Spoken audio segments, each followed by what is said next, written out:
What's going to happen at Watches and Wonders this year? Let's talk about that. Yeah.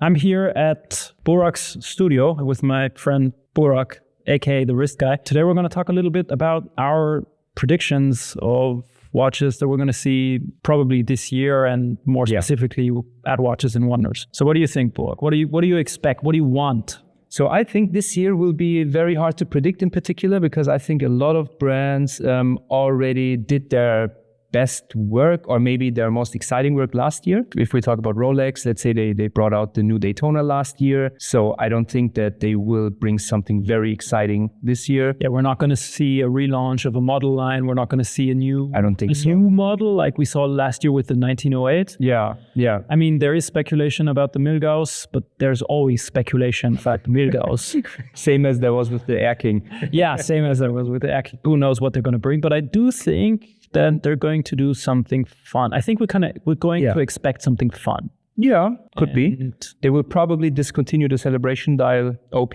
Yeah, I suppose so. But they could bring a new color OP. Yeah, maybe they're going to do a jigsaw puzzle OP.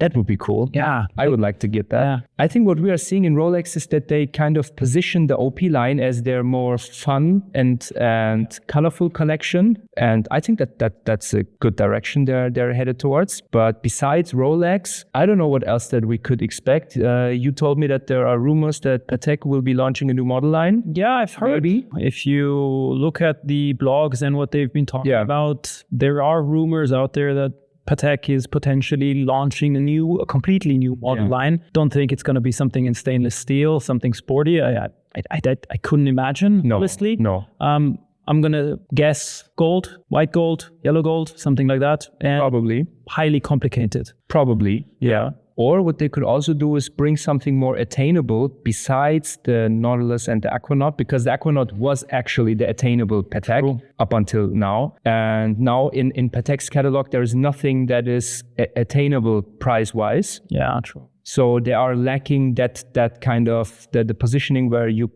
could afford it and you could actually buy it. Maybe, I don't know if they would bring something like that, but maybe also as soon as they bring something like that, it becomes the new Aquanaut, probably. Yeah, gonna be very, very popular, let's say. Yeah. Depending on how it looks, but I guess if they're gonna do something in steel, which I don't think. If it says Patek on it, and it's about 15K or something, that I would definitely buy it, probably. Yeah, me too. Yeah. Depending on how it looks. Yeah. But if it's steel, and if it has like how bad could it be? 38 millimeters. How bad could it really be? Yeah. I mean, they have a lot to offer. They have all the complications. They have a lot of knowledge in terms of sports watches as well. I expect something cool. So if we're on the topic of sports watches, what do you think, Vacheron? A 222 in steel? That would be so awesome. That would be so cool. I really love the yellow gold one. Yeah. And I'm on the list in Paris and New York. I will get it very soon. They assured me that it is on the way. I even bought a strap for my overseas there just to be sure. That would be cool, but it will probably be impossible to get. Yeah. But it would be very cool. Maybe it's just going to be a limited edition of 50 pieces or 100 pieces if they really are going to do it. So we'll see. We'll have to wait and see. Yeah. But besides that, they already launched the new overseas this year. Oh, really? Yeah, a month ago or something. I think it's the same watch. It's just a little bit slimmer, I think, and the bracelet has a bit of a taper to it. Okay. But that's pretty much it. And besides that, I don't know what Vacheron could bring actually. Maybe another complication within the overseas line. I mean, we had the retrograde last year. Maybe we'll see something different. I don't know. Probably could be. Yeah. Cartier? I think Cartier is really hard to say because they're so creative. I have no idea. They could bring an incredibly new, like a skeleton tank or something. Yeah. Wow, the Santos Dumont last year with the micro rotor was so insanely cool. good. Yeah, that was so good. What else could they bring? They have a tank. They have the Santos collection. They would probably do something with the regular steel Santos. Probably. Maybe a new dial color or something. Maybe like a full titanium version or something. Ooh, imagine a titanium Cartier. Would be nice though. A jewelry watch with more functionality. That would be cool. That would be cool, right? Yeah, it would be very, very interesting to say the least. Besides that, I think they're gonna flex their muscles in terms of watchmaking. Yeah. We will see some insane piece, skeletonized or oh yeah, definitely a tourbillon or something like that. Yeah. I mean, they can do it, so why not? I mean, probably a unique piece or a very, very low quantity of these. Yeah. We're going to see a lot of gem set watches again as every year. Other than that, what do you think? What do you expect from Tudor? Tudor.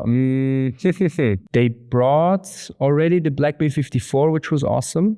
They already did the Black Bay Pro a year before that. Actually, I think the Black Bay line is kind of saturated at this point. Okay. Maybe I'm still waiting for it, a smaller Black Bay GMT. We had the Pro, but it was still too thick. Maybe something in that line, because I've heard that for the 58, they developed a brand new movement, and the Black Bay Pro has the regular movement from the larger model. Ah, okay. So maybe they could implement the GMT function into the smaller 58 movement. That would be nice. Besides that, thinner chronographs. I'd wish that, because we saw the FXD Alinghi thing with the chronograph, and which the chronograph was, this watch definitely was thinner than the Black Bay chronos. So maybe they're going to utilize that. I don't know. I think maybe they are going more into the Pelagos line. Okay. They did the Pelagos 39, they did the Pelagos FXD, they did the new FXD. The Red Bull models are also Pelagai. I think they could do maybe a Pelagos GMT is still missing completely. Okay.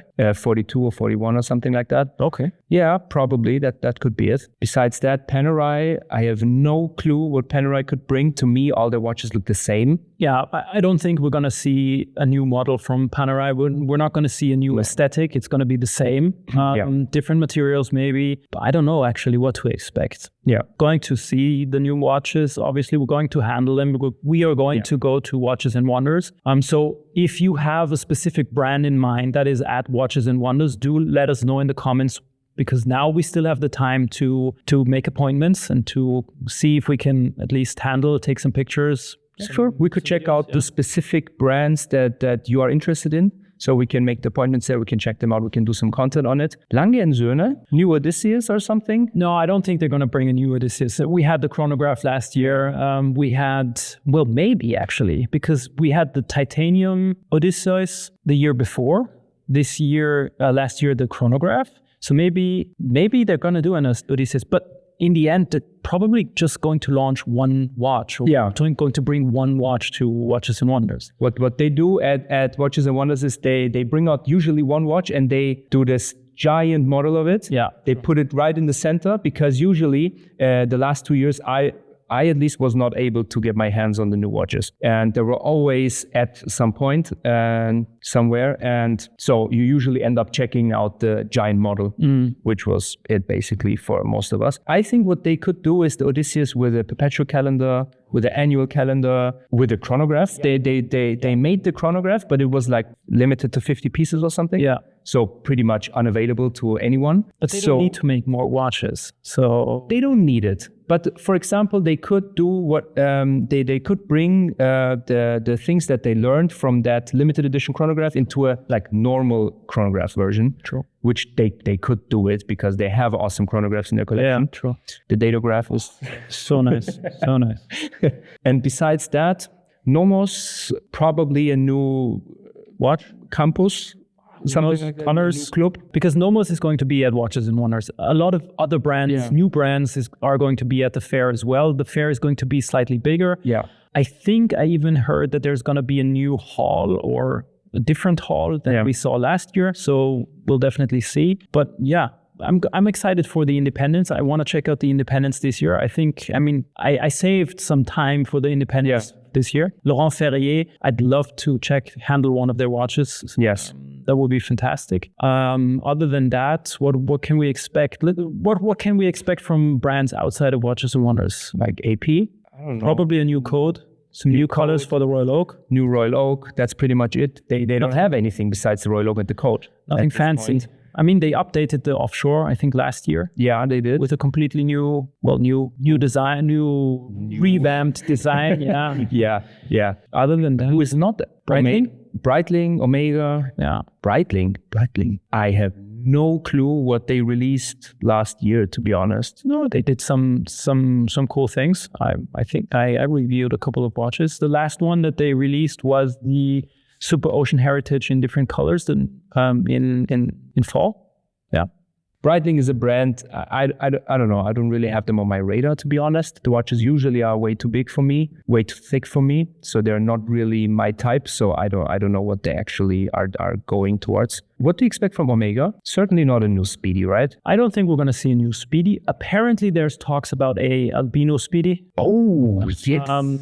So that would be fun. There were leaks, right? Yeah, there were some leaks or some at least some rumors. Yeah. I did like the Seamaster colors from last year. This ocean blue was kind of interesting. I think if you're going to play around with more colors, more different dial variants and what they can incorporate into the dials, that would be fun at least. I don't have them on my radar that much, to be honest. I think maybe I would appreciate it certainly if they brought a little bit more life to the Planet Ocean line. Yeah. Because everyone is looking still to the 300M Professional. Although the Aquaterra is also working well.